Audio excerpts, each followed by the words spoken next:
Hello student. अध्याय 8 लागत की अवधारणा। एक फर्म को उत्पादन करने के लिए अनेक उत्पादक साधनों का प्रयोग आगतों के रूप में करना पड़ता है। अब कोई भी फर्म हो, उसे उत्पादन करने के लिए उत्पादक साधनों का प्रयोग करना पड़ेगा, जैसे भूमि, पूंजी, श्रम, प्रबंध, वेतन, कच्चा माल। ये जो सभी है, ये उत्पादक साधन होते हैं। कोई भी विवेकशील उत्पादक वस्तु का उत्पादन तब तक बढ़ाना जाता है जब तक कि उस वस्तु की सीमांत लागत उस वस्तु की कीमत के बराबर नहीं हो जाती। तो कोई भी एक विवेकशील जो उत्पादक होगा, वह तब तक उस वस्तु का उत्पादन बढ़ाता रहेगा जब तक कि उस वस्तु की कीमत सीमांत लागत के बराबर नहीं हो जाती। प्रत्येक फर्म अपने लाभों को अधिकतम एवं लागतों को न्यूनतम रखने का प्रयास करती है। तो ये तो आप सभी जानते हैं कि कोई भी फर्म है, वह यही चाहेगी कि उसका लाभ तो हो अधिकतम और उसकी जो लागत आए वह बहुत कम से कम आए। तो इन सब बातों को समझने के लिए हमें लागत की अवधारणा को विस्तृत रूप से समझना होगा। तो पढ़ते हैं लागत की अवधारणा क्या है। तो सबसे पहले आता है लागत का अर्थ। कोई भी फर्म अपने उत्पाद या निर्गत को तैयार करने में प्रयुक्त आगतों पर जो कुछ भी व्यय करती है, उसे ही अर्थशास्त्र में लागतें कहा जाता है। तो जो कोई भी फर्म होती है, वह अपने उत्पाद या निर्गत को तैयार करने में, जैसे कोई फर्म है, वो कोई वस्तु का उत्पादन कर रही है, अब उस वस्तु का उत्पादन करने में, उसे बनाने में जो कुछ भी लागत लगती है, जो कुछ भी वहन करती है, वह जो भी कुछ भी खर्चा आता है, उसे अर्थशास्त्र में लागतें कहा जाता है। तो लागत का वर्गीकरण किस प्रकार से होता है? तो लागतें होती है सामाजिक लागतें, मौद्रिक लागतें और अवसर लागतें।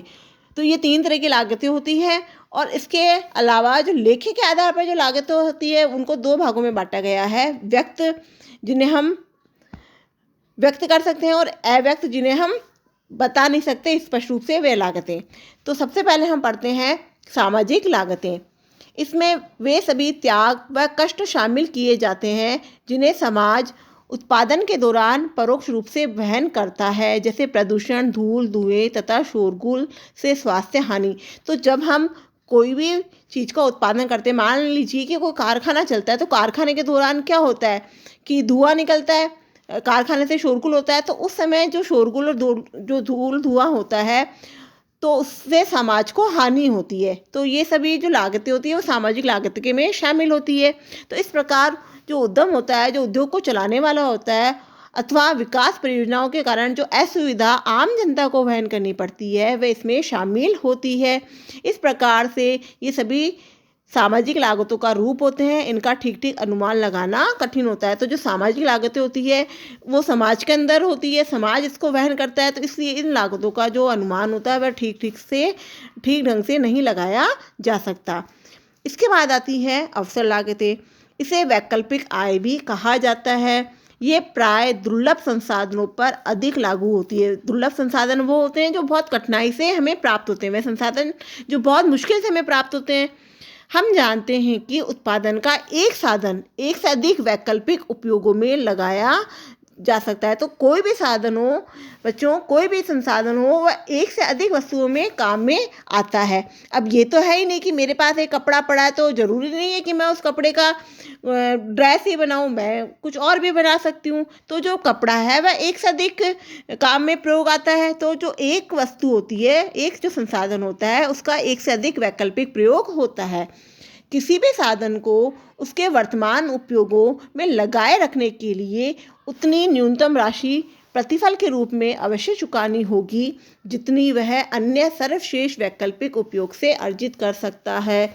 यही अवसर लागत कहलाएगी। तो मान लीजिए कि कोई भी उत्पादक है, एक्स वस्तु का उत्पादन कर रहा है। अब वह एक्स वस्तु का उत्पादन कर रहा है, तो एक्स वस्तु से उसे प्रतिफल के रूप में उस एक्स वस्तु को जो है प्रतिफल, मतलब एक्स वस्तु का उत्पादन कर रहा है, तो एक्स वस्तु का में जो भी संसाधन लग रहे हैं, उस संसाधनों को प्रतिफल के रूप में 10 रुपये मिल रहा है, यह मान लेते हैं। अब अगर वाई वस्तु में उन्हीं संसाधनों को लगाया जाए, तो वाई वस्तु से प्रतिफल के रूप में अगर 12 रुपये भी मिलते हैं, तो हो सकता है कि जो उत्पादक है एक्स वस्तु का त्याग कर दे, एक्स वस्तु को बनाना छोड़ दे और वाई वस्तु पर आ जाए। तो हम इसका मतलब यही समझते हैं कि कोई भी साधन है, अगर को वर्तमान उपयोगों में लगाए रखना है, अगर हमें उसको एक्स वस्तु में ही लगाए रखना है तो हमें उतनी राशि न्यूनतम प्रतिफल के रूप में अवश्य चुकानी पड़ेगी जितना वह वाई वस्तु से प्राप्त कर सकता है। उदाहरण के लिए देखते हैं कि एक मजदूर है को 400 रुपये मजदूरी के रूप में भुगतान किया जा रहा है। अब 400 रुपये उसको मजदूरी के रूप में भुगतान किया जा रहा है। यदि उसे अन्यत्र उसी कार्य के लिए 500 रुपये प्रतिदिन मजदूरी मिल सकती है तो उसे उसी कार्य में बनाए रखने के लिए 100 रुपये का अतिरिक्त भुगतान करना होगा। तो अगर उसे 500 रुपये कहीं और मिल रहे हैं तो वह 400 रुपये में क्यों काम करेगा, तो वह 500 रुपये में काम करेगा। तो अगर उसे आपको इसी कार्य में बनाए रखना है तो उसे 100 रुपये जो है अतिरिक्त भुगतान करना ही होगा। तो इस तरीके से अगर 500 में से जब हम 400 को लेस करते हैं तो हमारे पास जो 100 रुपये निकल के आते हैं वह उसकी अवसर लागत होगी। तो हम अवसर लागत को कैसे समझेंगे कि अवसर लागत बराबर वर्तमान आय माइनस वैकल्पिक आय। अब इसके बाद है मौद्रिक लागत।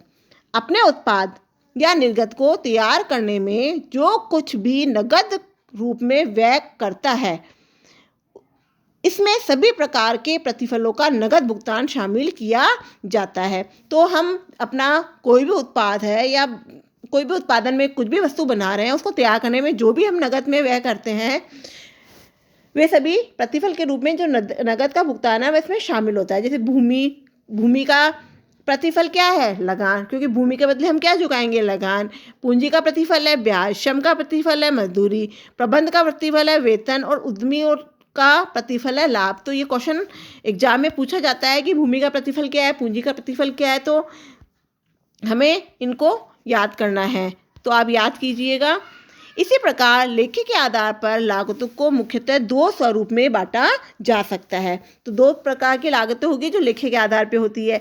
एक है व्यक्त लागतें और दूसरी है अव्यक्त लागतें। तो पहले हम व्यक्त लागतों को देखते हैं। तो व्यक्त लागतें होती हैं, स्पष्ट लागतें भी इन्हें कहा जाएगा, वे लागतें जो एक फर्म के लेखे या हिसाब किताब में शामिल की जाती है। जैसे कच्चे माल पर व्यय, ब्याज की अदायगी, मजदूरी का भुगतान, इन्हें स्पष्ट लागतें भी कहते हैं। तो व्यक्त लागतें या स्पष्ट लागतें वे होती है जो एक फर्म के हिसाब किताब के अंतर्गत शामिल होती है। जैसे कच्चे माल का हिसाब रखा जाता है, ब्याज कितना गया उसका हिसाब रखा जाता है, कितनी मजदूरी का भुगतान मजदूरों को हो गया तो इसका हिसाब रखा जाता है। तो ऐसी लागतें जिनका हिसाब फर्म रखती है वह व्यक्त लागतें होगी। जबकि अव्यक्त और स्पष्ट लागतें क्या होती है, जो लेखे या हिसाब किताब में शामिल नहीं की जाती। जैसे उद्यमी के स्वयं के श्रम का मूल्य, अब उद्यमी है जो उत्पादन करता है उसके श्रम का कितना मूल्य है, उसकी कितनी पूंजी है, उसके द्वारा जो भी कारखाना है, जो भी ऑफिस है, वहाँ जो फर्नीचर लगाया गया है उसका कितना मूल्य है, या उसकी गाड़ी का जो खर्चा हो रहा है उसका कितना मूल्य है। तो इन्हें हम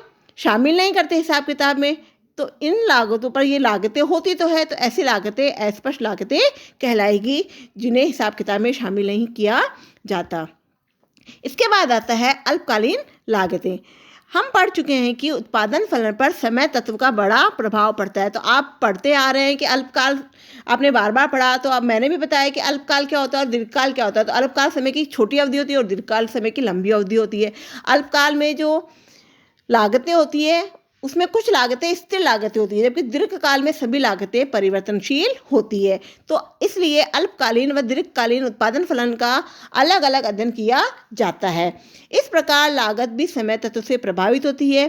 कुछ संसाधनों की अल्पकाल में पूर्ति स्थिर रहने से अल्पकाल में फर्मों को स्थिर लागत वहन करनी पड़ती है, तथा कुछ परिवर्तनशील साधनों पर परिवर्तनशील लागतें। तो अब इनको विस्तार से पढ़ेंगे। तो आप ये देखिए कि अभी लॉकडाउन का समय था, तो लॉकडाउन के कारण जो फर्में थी, जो कंपनियां थी, वह बंद हो गई। तो इसका मतलब ये नहीं है कि जो फर्म के मालिक है उनको उन फर्मों के बदले किराया नहीं देना पड़ा।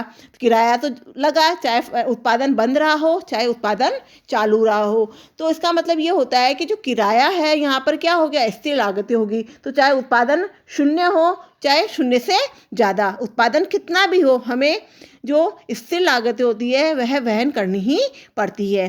तो चलिए पढ़ते हैं।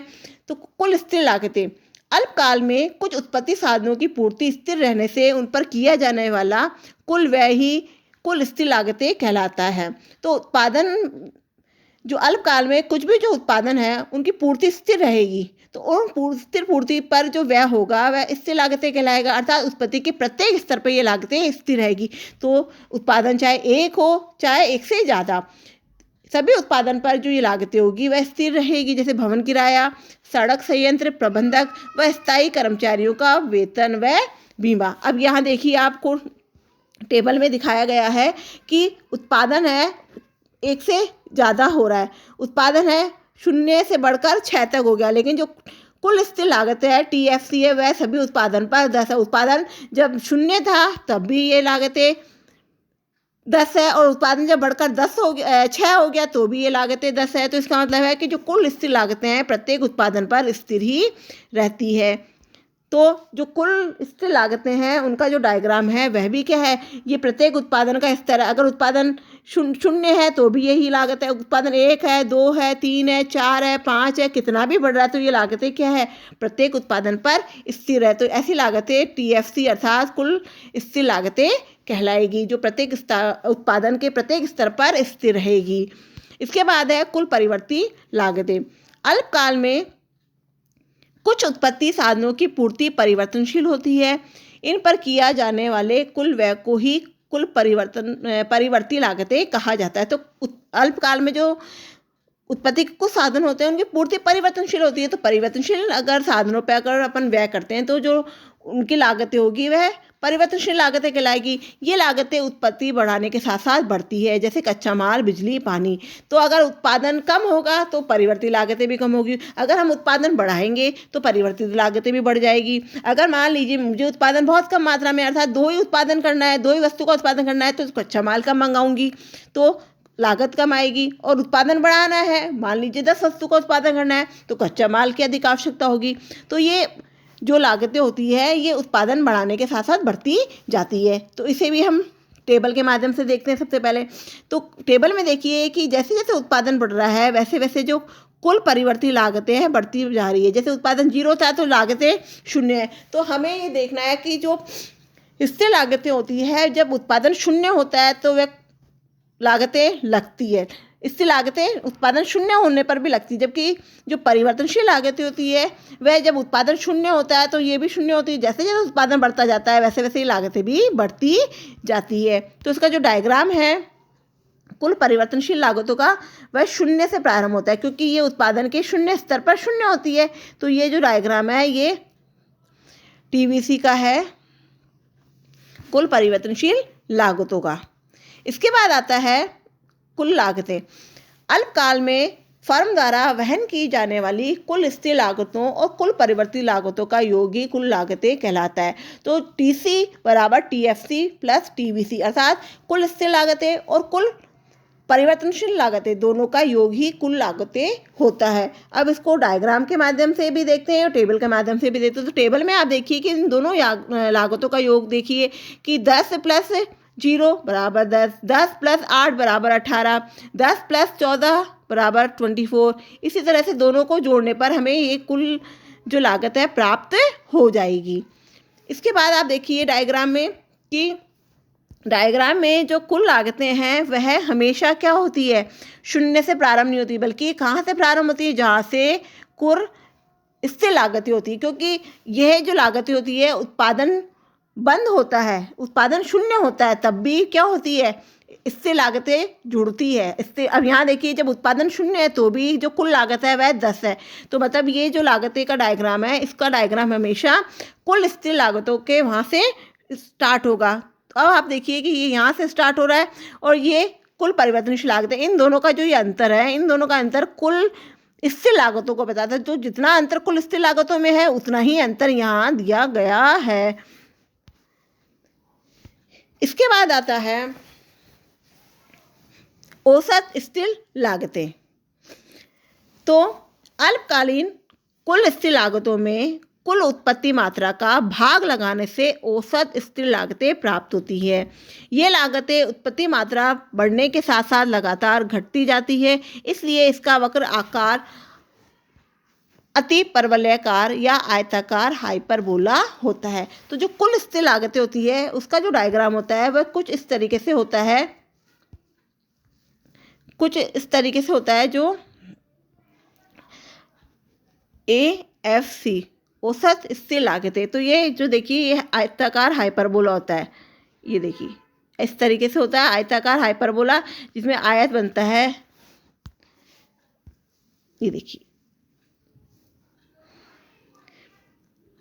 ये एक आयत हो गया और इसी तरीके से ये एक आयत हो गया जो समान क्षेत्रफल को बताता है।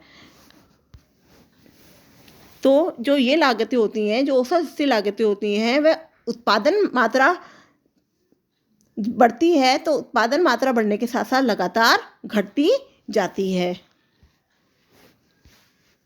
इसका फॉर्मूला है AFC बराबर TFC अपॉन Q।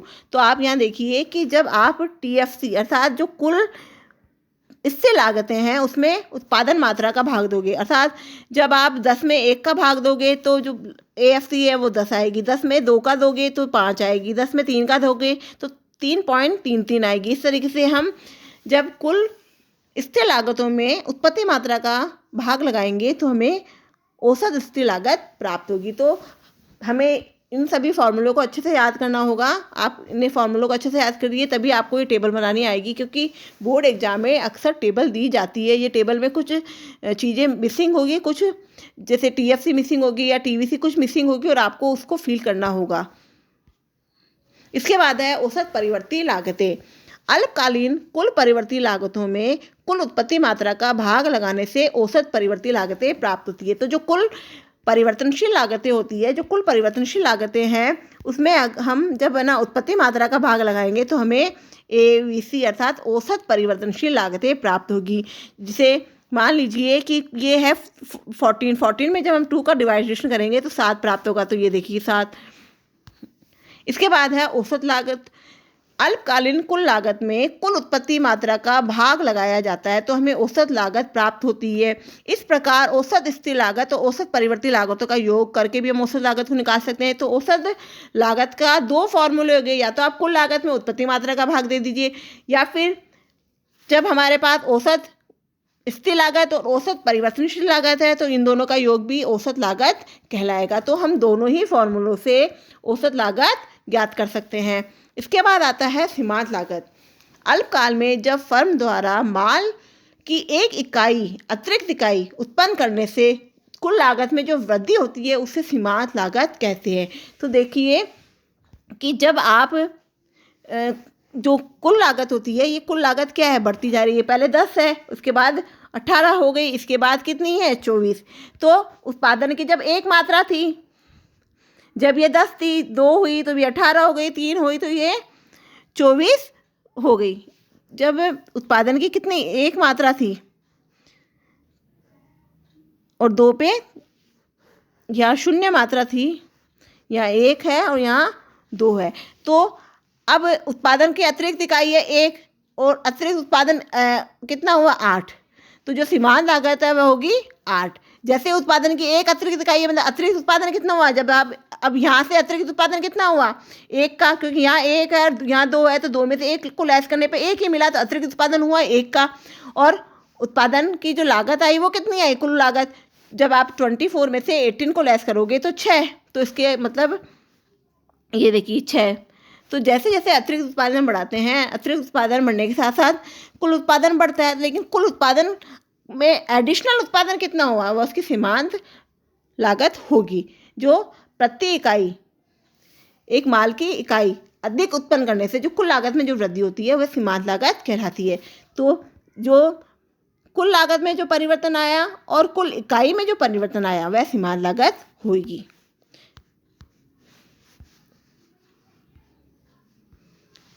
अब ये देखिए डायग्राम के माध्यम से, ये औसत लागत है, औसत लागत के ऊपर ही औसत स्थिर लागत होती है, AFC नीचे गिरती हुई होती है और इनको मध्य में से जो काटती हुई जाती है वह सीमांत लागत होती है, जो नीचे से ऊपर की ओर जाती है।